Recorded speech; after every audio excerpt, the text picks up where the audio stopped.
Hey guys, today I'm going to tell you how to record screen on Vivo Y03T. If you're using Vivo Y03T and I want to record your screen, so let's see how can you do this.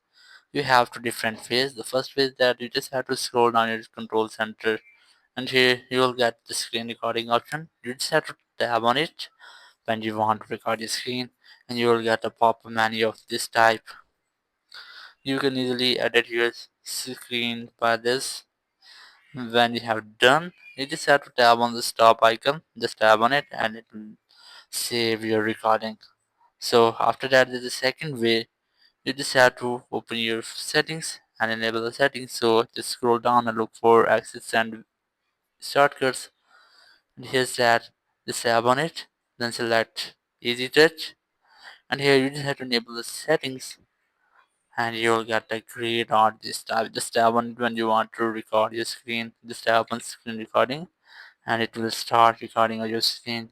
You can easily use the editor here. You can mark your screen if you want.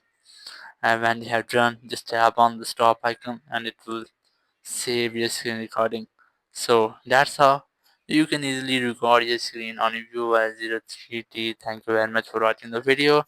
Until next video, bye bye.